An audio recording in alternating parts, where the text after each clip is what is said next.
जब कंस मारा गया तो उसके ससुर को बहुत दुख हुआ। कंस का ससुर जरासंध। अस्थि और प्राप्ति ये दो बहुत उसकी दुलारी पुत्रियां थी। कंस महाबली था, इसलिए इस महाबली कंस को ब्याह दी थी। जब सुना हमारी बेटियां विधवा हो गई, कंस ने ऐसा पराक्रम प्रकट किया था कि प्रसन्न होकर के जरासंध ने ब्याह किया था। जब महापराक्रमी कंस मारा गया, अब वो बिटिया पहुंच गई पिता के पास रोई। जरासंध महाबली, मगधराज जरासंध अपनी विधवा पुत्रियों को देख करके बड़ा पश्चाताप हुआ, बड़ा सुख हुआ, तिलमिला उठा। उसने कहा मैं प्रण करता हूं एक भी यदुवंशी इस पृथ्वी में नहीं रहने दूंगा। और था ऐसा महाबली। महाभारत 18 क्षोणी सेना थी, 11 क्षोणी कौरवों की और 7 अक्षोणी पांडवों की, मिलाकर के 18। इसने 23 अक्षोणी सेना तैयार की।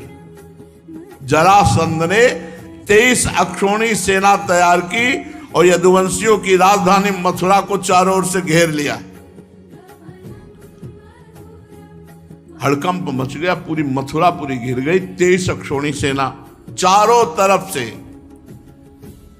सूचना मिली।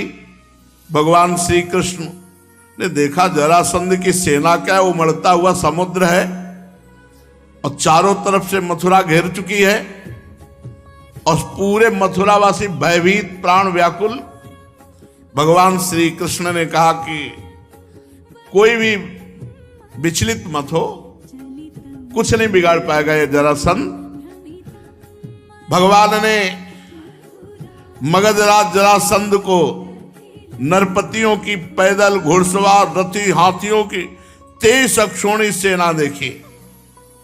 भगवान ने संकल्प किया अब मैं इनका विनाश करूंगा। 23 अक्षोणी सेना, और इसको मारूंगा नहीं, इसको ऐसे जिंदा वापस भेजूंगा जिससे बार बार इतनी सेनाएं लाएगा, पृथ्वी का भार हल्का करूंगा।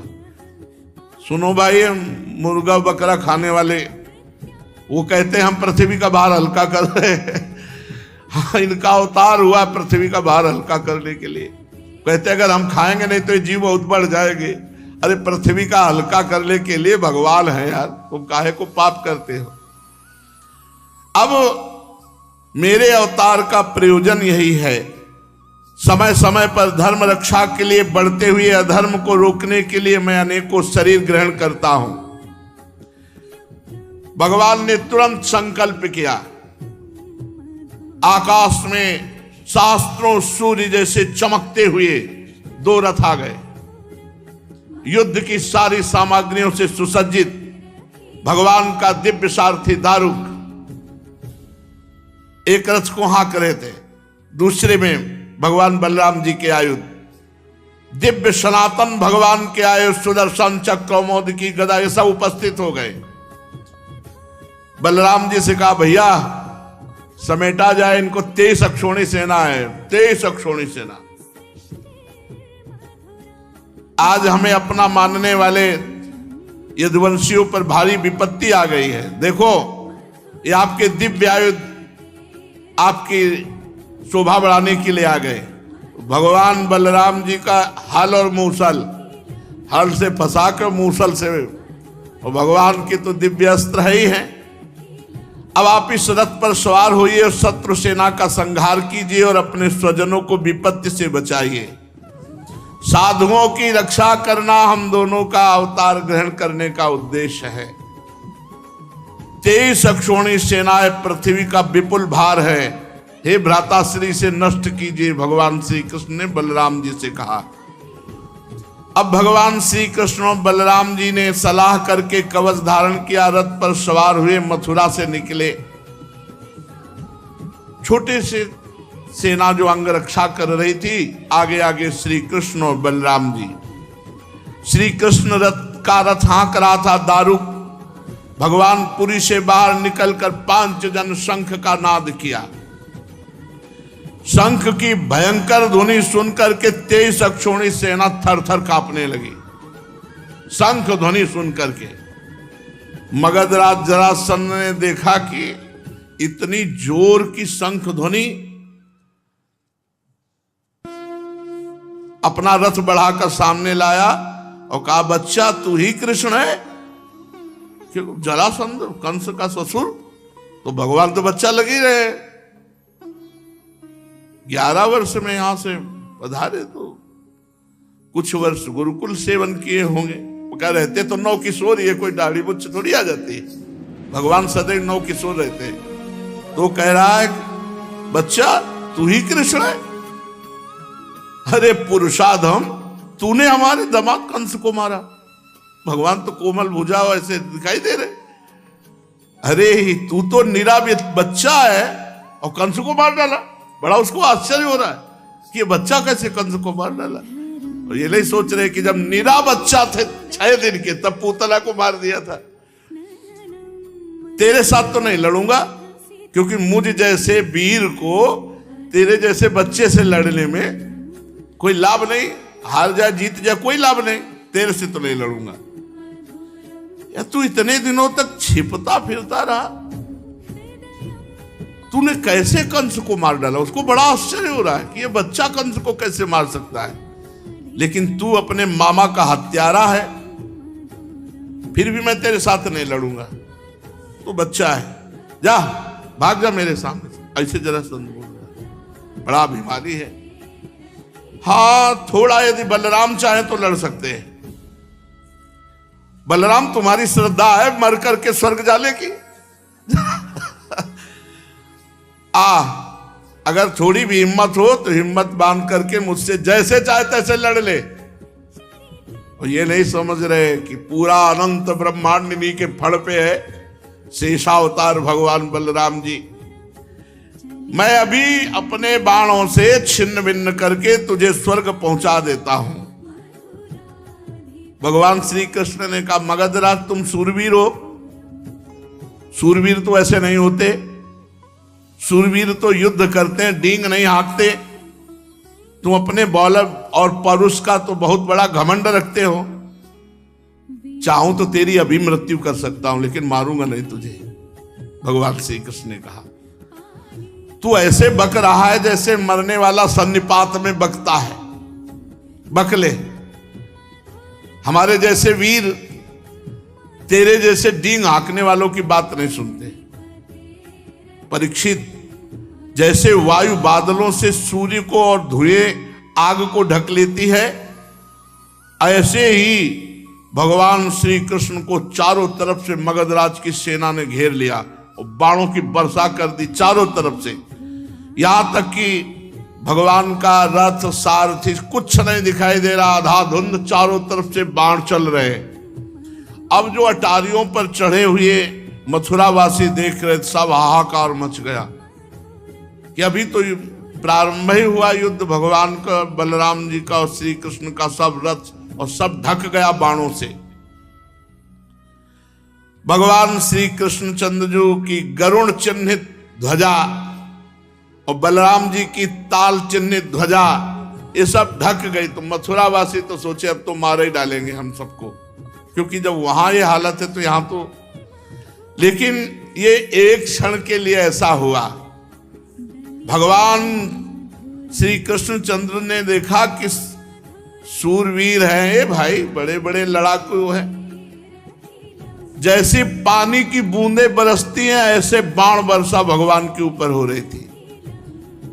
भगवान ने अपने सारंग धनुष का प्रत्यंचा चढ़ाया, अद्वितीय अजेय।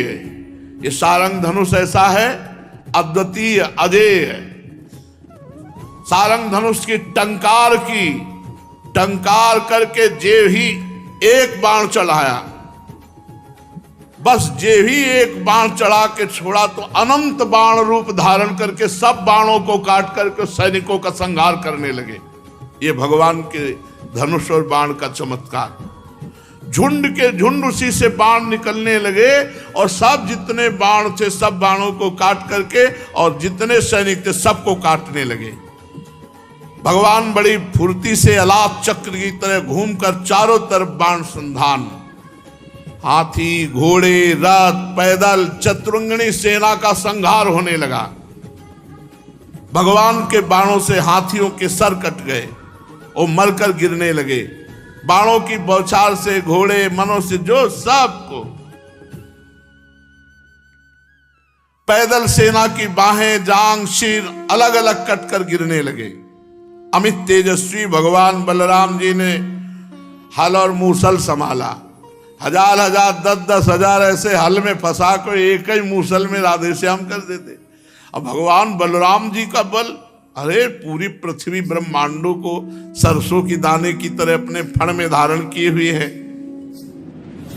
बड़े बड़े दिग्गज बलशाली हाथियों को मूसलों की मार से सब नष्ट कर दिया। अब वहां भयानक पहाड़ लग गए। 23 अक्षोणी सेना, जरासंध की वो सेना समुद्र के समान दुर्गम, भयावह, बड़ी कठिनाई से जीतने योग्य थी। थोड़े ही समय में भगवान श्री कृष्ण उधर छोड़ दिया सुदर्शन चक्र, साफ करता चला जा रहा है गर्दने, चाहे हाथी हो, चाहे घोड़ा हो, चाहे मनुष्य हो। कुछ ही समय में 23 अक्षोणी सेना का विनाश कर दिया। सारे जगत के स्वामी भगवान श्री कृष्ण के लिए तो खिलवाड़ है, वो संकल्प करे तो अनंत ब्रह्मांड एक सेकंड में नष्ट हो जाए। खेल खेल में तीनों लोकों की उत्पत्ति, स्थिति और संहार करने वाले प्रभु हैं। उनके लिए कोई बड़ी बात है? शत्रुओं की सेना का बात की बात में सत्यानाश कर दिया। जब जरासंध की सारी सेना मारी गई, रथ टूट गया, पैदल उतर के खड़ा हो गया, शरीर में केवल प्राण बाकी रहे, बलराम जी के हल में फंसा हुआ। बलराम जी ने मूसल संभाला, भगवान श्री कृष्ण का मारना नहीं, से छोड़ दो। जरासंध ने पहले विपक्षी नरपतियों का बहुतों का वध किया है, परंतु बलराम जी की पकड़ में आने के बाद वो हिम्मत नहीं थी कि छुड़ा सके। भगवान श्री कृष्ण ने इशारा किया, मारना नहीं भैया, इसे जाने दो, क्योंकि ये फिर सेना इकट्ठी करके लाएगा, तो हमें जा जा के पृथ्वी का भार जो उतारना पड़ेगा, ये मथुरापुरी में उतारते रहेंगे, इसको छोड़ दो। बड़े बड़े सूरवीर जरासंध का सम्मान करते थे। अब उसको बड़ी लज्जा आई कि जब जिसे मैं पुरुषाधम कृष्ण कह रहा था, बच्चा कह रहा था, उन्होंने जीवन दान दिया कि जा, इतने बड़े महावीर को मुझे दीन की बात छोड़ दिया। अब उस घोर तपस्या करने लगा। तो नरपतियों ने आकर के राजाओं ने समझाया कि महाराज, यदुवंशियों में रखा क्या है, आप उनके लिए तपस्या क्यों करते हो? अभी तो हम लोग हैं ना, चलो फिर युद्ध किया जाए और इस बार जरूर विजय प्राप्त होगी। तुम्हें तपस्या में समय नष्ट नहीं करना चाहिए। उस समय मगधराज जरासंध की सारी सेना मारी जा चुकी थी। बलराम जी ने उपेक्षा पूर्वक उसे छोड़ दिया था। वो उदास होकर अपने मगध देश को गया और भगवान श्री कृष्ण की सेना में किसी एक सैनिक का बाल भी बांका नहीं हुआ और 23 अक्षोणी सेना मारी गई जरासंध की। भगवान अपार सामर्थ्यशाली है। देखो, ये वैभव संपन्न लीलाएं सुनकर हमें गर्व होना चाहिए कि हम ऐसे भगवान के दास हैं। बड़े बड़े देवता नंदन वन के पुष्पों की वर्षा भगवान श्री कृष्ण पर करने लगे। अब मथुरावासी भगवान के प्रभाव को देखकर भयरहित हो गए। भयरहित तो कंस के वध से ही हो गए थे, पर जरासंध के आक्रमण से भयभीत हो गए थे। जब जरासंध की सेना मारी गई तो पक्का विश्वास हो गया कि हम ऐसे श्री कृष्ण की शरण में कि हमारा बाल बांका भी नहीं हो सकता। भगवान मथुरा में प्रवेश किए। ब्राह्मण लोग मंत्रोच्चारण कर रहे हैं, कोई पुष्प, कोई अर्घ भगवान को कोई गले से लगा रहा है, कोई आशीष दे रहा है। और रणभूमि से अपार सोने चांदी के आभूषण सब मथुरा वासियों को बांट दिया गया और प्रधान धन महाराज उग्रसेन के चरणों में समर्पित किया गया। अब दूसरी बार फिर 23 अक्षौणी सेना, 23 अक्षौणी सेना। फिर भगवान ने 23 अक्षौणी सेना का विनाश किया, उसे खाली फिर वापस 17 बार 23 अक्षौणी सेना लाया। 17 बार, बड़ा महारथी था।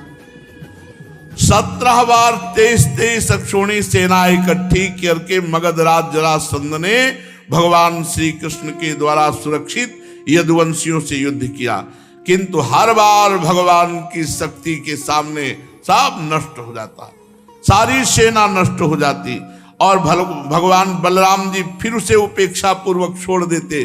जरासंध अपनी राजधानी लौट जाता। अब 18वीं बार तैयारी की और हजारों ब्राह्मणों से अनुष्ठान कराता था जरासंध, बहुत ब्राह्मण भक्त था। उसने ब्राह्मणों से कहा, यदि इस बार श्री कृष्ण पर विजय प्राप्त नहीं तो अभी तक पैर पूजते रहे, आगे का परिणाम समझ लो। इस बार अगर फल नहीं दिखाई दिया तो ब्राह्मणों ने भगवान से प्रार्थना की, नमो ब्रह्मणे देवाय गो ब्राह्मण हिताय च, हे कृष्ण हे जगत गुरु महाराज, अब आपको हारना होगा। अगर इस बार ये नहीं जीता तो महाराज हम सब ब्राह्मणों का पता नहीं क्या करेगा। ब्राह्मणों ने अनुष्ठान वाला तो छोड़ दिया, श्री कृष्ण से प्रार्थना का अनुष्ठान किया और भगवान ब्राह्मणों पर विशेष कृपा करते हैं। जो ब्रह्म ऋषि जन है, तो विधान बनाया भगवान ने। जिस समय आक्रमण करने के लिए चला 18वां युद्ध 23 अक्षौणी सेना लेकर, उसी समय भगवान के मन स्वरूप श्री देवर्षि नारद जी ने, एक काल यवन नाम का बड़ा वीर म्लेच्छ योद्धा था, उसने देवर्षि नारद जी से कहा, कोई त्रिभुवन में है हमारे जोड़ का? बोले तू क्या है उनके सामने, चला जा, मथुरा में है इस समय, श्री कृष्ण नाम है, तेरी भुजाओं की सब खुजली मिटा देंगे। काल यवन भागता हुआ आया, 3 करोड़ म्लेच्छ सेना उसके साथ थी। 23 अक्षौणी सेना लेकर जरासंध आक्रमण करने आ रहा है, पूरी मथुरा को घेर लिया 3 करोड़ म्लेच्छ सेना, और ललकारा, कौन है? श्री कृष्ण, आओ। भगवान श्री कृष्ण ने बलराम जी से विचार किया कि ये तो बड़ी समस्या आ गई। 23 अक्षौणी सेना लेकर के जरासंध आ रहा है और इधर कालेवन 3 करोड़ म्लेच्छ सेना लेकर घेर लिया मथुरापुरी को। अब ये तो 2 विपत्तियां हो गई। इस बलशाली यवन ने बड़ी समस्या पैदा कर दी। भला इनके लिए कोई समस्या है? देखो, अगर हम इससे लड़ने लगे तो जरासंध बस पहुंचने ही वाला है, वो हमारी पूरी मथुरापुरी को नष्ट कर देगा, क्योंकि चिढ़ा हुआ है। 17 बार 23 अक्षौणी सेना मारी गई। अब ऐसा करते हैं, पहले एक दुर्ग का निर्माण करते हैं और पूरे अपने निज जनों को वहां भेज देते हैं। तो भगवान ने जिस दुर्ग का निर्माण किया समुद्र के जल में, वो द्वारिकापुरी, और द्वारिकापुरी में अपनी योग माया के द्वारा समस्त प्रियजनों मथुरा वासियों को द्वारिकापुरी पहुंचा दिया और स्वजन संबंधियों को किले में पहुंचाकर भगवान बलराम जी से सलाह करके और बढ़िया माला डाल करके पान पाके मुस्कुराते हुए निकले। नारद जी ने बताया था, 4 भुजा, श्याम रंग पीतांबर धारण किए हुए, मोर पंख का मुकुट धारण किए हुए उसने देखा काल यवन ने, यही श्री कृष्ण। वे श्री कृष्ण, भगवान भागे। अरे बोले 2 हाथ करो, नारद जी ने बताया कि तुम बहुत बड़े वीर हो। भगवान भाग पड़े ब्रह्म ऋषियों को बचाने के लिए। जरासंध ने ब्रह्म ऋषियों से कहा था, रोज अनुष्ठान करते हो, खीर पुआ पाते हो, 17 बार हारा हो, अगर इस बार हारा तो समझ लेना। तो वो ये अनुष्ठान देखो, भगवान अपने भक्त के लिए, इनके लिए यवन को और जरासंध को मारना कोई खिलवाड़ इनके लिए क्या है? केवल सोच भ्रगुटी विलास सृष्टि लय हुई, भगवान भाग चले। तो एक भगवान का नाम हुआ रणछोर। रणछोर भगवान की शेष चर्चा आगे भैया। राधा वल्लभ सिंह।